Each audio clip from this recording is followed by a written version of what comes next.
Diascofoot, miroir du football de la diaspora congolaise.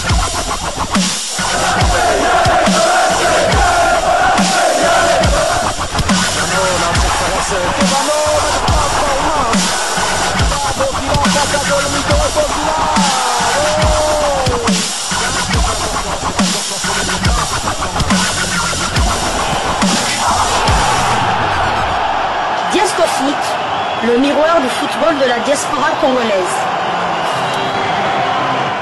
C'est l'heure de partager avec vous quelques news que nous avons pu récolter pour vous, des news concernant la tanière des léopards de la République démocratique du Congo, et cela dans le cadre de cette deuxième livraison sportive de ce jeudi 26 juin 2025, une livraison qui nous conduit tout droit auprès du staff technique des léopards de la RDC, staff que dirige de main ferme Sébastien Desabre, qui a double casquette, en même temps sélectionneur mais en même temps manager aussi. On sent l'organisation n'en déplaise à Constant Omari, qui multiplie des critiques et qui va même jusqu'à dire que Sébastien Desabre tue notre football. C'est comme si Sébastien Desabre gérait la Lina Foot et les différentes ligues au pays. Honte à vous! Constant Omari, ni nyango si la raté. Ni nyango si la raté. Léopard Oyo, a Betina ba équipe, so 5 équipes ou 4 na bit tel sous ko compter, il y a top 5 moko ka gagner pe na Côte d'Ivoire. Boni Constant. Il y a Constant. Nini ka na yo nini yango sila raté yo lingi ka kozong tala pe fédération basket c'était papa yo to ba kondé na basket. C'est ça. Alors, nous voulons échanger avec vous une réflexion, bien évidemment, sur cette équipe de léopards de la République démocratique du Congo, avec ces attaquants pléthoriques dans la tanière. Désormais, ils sont au nombre, je pense, de 4 ou 5. Et quand je parle attaquants, je vois plus les attaquants de pointe. Et de nous poser cette question: qui doit être l'attaquant titulaire des léopards?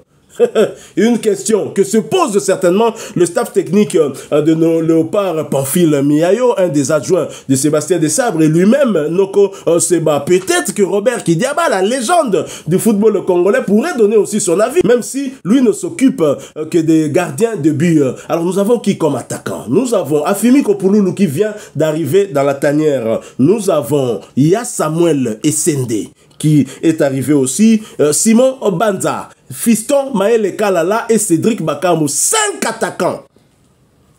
Si vous voulez que j'ajoute Yohan Wissa, il pourrait aussi jouer comme un attaquant de pointe, 6 attaquants. Mais j'enlève Yohan Wissa, Totika Wissa Pembeni. Pour ce Wissa Yohana et au PC sous passe. 5 attaquants pour une seule place. Peut-être 2 si on doit jouer avec 4-4-2. Mais lequel de ces 5 attaquants devrait être titularisé par Sébastien Desabre? J'ai ma petite idée, mais j'aimerais d'abord écouter mon confrère répondre à cette question. C'est vrai que c'est tous des attaquants très prolifiques, hein, très prolifiques. Je pense qu'il y en a... ils ont tous dépassé la barre de 10 buts cette saison. Il y en a même 3 qui ont atteint la barre des 20 buts, toutes compétitions confondues, à savoir Simon Banza, Afimi Kopouloulou et Yohan Wissa. Bah, c'est vrai que bien que Yohan Wissa, on ne le met pas vraiment comme attaquant, mais 3 joueurs internationaux qui jouent devant, qui ont quand même marqué plus de 20 buts cette saison. Je pense que c'est une première, jamais vue depuis que RDC et ESA RDC. Donc moi, bon, pour aller au vif du sujet, ma préférence va à Simon Banza. Simon Banza, mais ça dépendrait quand même ça dépendrait des matchs. Je ne sais pas si vous avez remarqué, depuis que Sébastien Desabre, enfin en tout cas les 7 ou 8 derniers matchs, Sébastien Desabre a rarement aligné 2 fois la même équipe. Donc il changeait souvent en pointe. C'est vrai que Samuel Essende avait joué en pointe au Sénégal et face au Togo lors de ces deux premières caps. Mais sinon, si on regarde les derniers matchs des Léopards, c'est souvent soit Simon Banza qui commence, Samuel Essende qui commence, ensuite Simon Banza. D'ailleurs, Samuel Essende, lors des 2 derniers matchs officiels des Léopards, il n'a même pas joué une seule seconde. Il n'a pas joué une seule seconde. Simon Banza était titulaire face au Soudan du Sud à Kinshasa. Et 3 jours plus tard, c'était Cédric Bakambu qui était titulaire face au Mourabitoun de la Mauritanie. Donc il y a 4 joueurs, bon, Afimi qu'on ne l'a pas encore vu.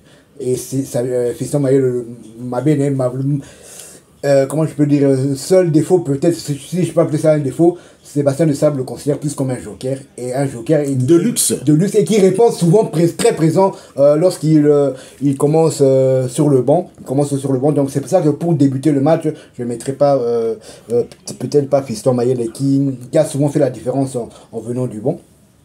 Donc, moi, mon attaquant principal serait Simon Banza, car lors des 2 dernières saisons, c'est l'attaquant congolais qui a marqué, lors des 2 dernières saisons, c'est l'attaquant congolais qui a marqué le plus de buts à la diaspora. Et c'est l'attaquant congolais qui a marqué un doublé. Et ce n'était plus arrivé, je pense, un attaquant de pointe qui marque un doublé en léopard. Je me demande si c'était pas Cédric Bakambu contre le Zimbabwe à la CAN 2019. Je me pose la question. En tout cas, je suis en train de réfléchir. Déjà que c'est rare de voir la RDC marquer 2 ou 3 buts lors d'un match, surtout avec Sébastien Desabre. Mais je me demande si ça remonte pas à Cédric Bakambu contre... On est gagné 4-0. 4-0, tout à fait. Tous les 4 buts étaient marqués par les attaquants. Avec cet extérieur du pied d'Issama Peko. En profondeur, tous les buts étaient marqués par les attaquants. Doublé de Cédric Bakambu, un but de Jonathan Boulingi et un autre but de Asumba Lunga. Et bien évidemment, avant cela, il y avait un certain Dieu merci Mbokani lors d'un match mémorable, un match inoubliable où la République démocratique du Congo avait été menée par 2-0 en seconde période. Donc 20 étrales Kokotate. Il n'y avait pas de but en première mi-temps. En deuxième mi-temps, le sacré Bifouma et son compère, j'oublie son nom, le géant catalogue du Congo-Brazza, 2 buts. Et là, ça a révolté les Congolais. Youssouf Mulumbu depuis les bancs, révolté. Et Dieu merci Mbokani était l'alpha et l'oméga pour les buts de la RDC. Exactement. Là, on parle d'attaquant. Je parle pas parce que je sais qu'il y a Michel qui a marqué un doublé face à la Tanzanie. Alors, tout à fait. Lui est venu du banc. Je parle bien d'attaquant de pointe. Exactement. De pointe, je pense que le dernier en date, c'était Cédric Bakambu. En ce qui concerne mon point de vue, donc Mabende Suko Sogi, aux a le même point de vue que Muto Abanda, qui est malheureux les autres chez Boto Kendekaka. Parce que, à mon sens aussi, bon, déjà, je trouve que difficile quand même d'avoir un attaquant de pointe qui soit titulaire indiscutable, très franchement. Déjà, moi par exemple, pour le match contre le Soudan du Sud, je mettrais plutôt un avant-centre au profil de Simon Banza et de Cédric Bakambu, donc entre les deux. Mais je privilégierais quand même Simon Banza au regard de ses performances lors des 2 dernières saisons. Simon Banza, c'est d'ailleurs celui qui domine le classement des buteurs léopard de l'étranger avec 22 buts. Et pour le match contre le Sénégal, là, il n'y a rien à faire. Moi, je mets Samuel Essende, qui ne marque pas de but, mais qui laisse la possibilité à d'autres d'en marquer. Oui, c'est le travail qu'on lui donnera, parce que Samuel Essende, à lui seul, va donc maintenir Kalidou Koulibaly et Niakate sur lui, parce que il pèse énormément, Samuel Essende. Donc voilà, cela dépend des matchs, et comme l'a dit mon confrère Sébastien Desabre l'a prouvé lors des derniers matchs, il n'a jamais joué avec un même attaquant 2 matchs d'affilée, ce qui prouve encore une fois de plus cette richesse que nous avons au niveau de notre banc. Fiston Maël tout l'ongolais déjà la Marambo. Fiston Maël, tous les buts qu'il a inscrits sous l'ère Sébastien Desabre, il venait du banc. Moi, je ne voudrais pas que cela change, d'autant que devant, nous avons quand même des grands joueurs. Alors, mon confrère parle des statistiques à Poussengana qui ne fouiller les sous et pas il y a Mastanabiso et à Léopard Infostat pour justement vous rafraîchir la mémoire avec la liste des meilleurs buteurs. Je citerai en tout cas plus les attaquants concernés. Nous avons Simon Banza qui domine ce classement avec 22 buts inscrits du côté de la Super League turque avec son club de Trabzonspor. Il retourne, c'est vrai, du côté de Braga puisqu'il était venu en Turquie en prêt. Afimi Kopouloulou qui vient d'intégrer la sélection congolaise a inscrit 21 buts cette saison avec Jacques Guélonia, Bialystok club polonais. Et nous avons Yohan Wissa, je le mets quand même. Le dernier match, on a vu qu'il était quand même en pointe de l'attaque de la RDC. Yohan Wissa qui compte 20 buts. Les 3 léopards qui ont plus de 20 buts sont là. Et nous avons Fiston Mayele Kalala qui vient en 4e position, qui doit avoir 18 ou 19 buts à son actif du côté de Pyramide FC. Attention, il termine meilleur buteur de la Ligue des Champions et c'est aussi le vainqueur de cette Ligue des Champions. Respect à Fiston Mayele Kalala qui venait de fêter son anniversaire il y a peu, c'était le 23 juin je crois. Exactement. Franchement, Fiston Mayele Kalala, moi bolimbi site, donc limbisa biso mbotama ela mu joint pesilinante. Mbutukulu wa mbote Fiston Mayele Kalala. Happy birthday to you, bro. Nzambe abatela yo. Inch'Allah. Ndena Maroc Tolandi yo Potolanda Kanoana. Et vous avez Cédric Bakambu avec le Real Betis qui compte 10 buts cette saison, ex-aequo avec Samuel Essende d'Augsbourg en Bundesliga qui compte également 10 buts. Donc voilà, nos attaquants ont été plutôt prolifiques cette saison et ce qui ne peut que renforcer peut-être des doutes dans la tête de Sébastien Desabre qui doit certainement se poser la même question que nous. Alors, cette question, chers amis, nous vous la posons aussi.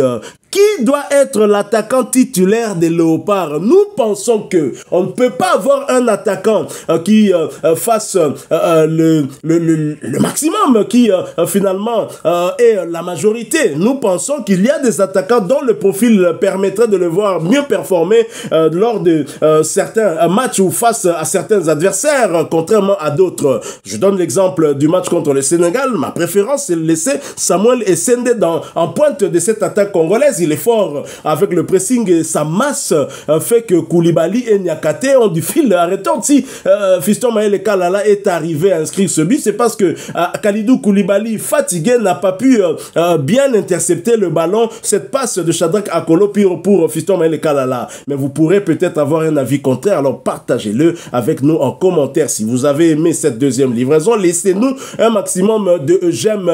Merci de vous abonner sur cette chaîne. Nous nous approchons tout doucement des 31 000 abonnés. Bandero Nangaï. Bon, continuez Koyato à grandir famille Diasco Foot.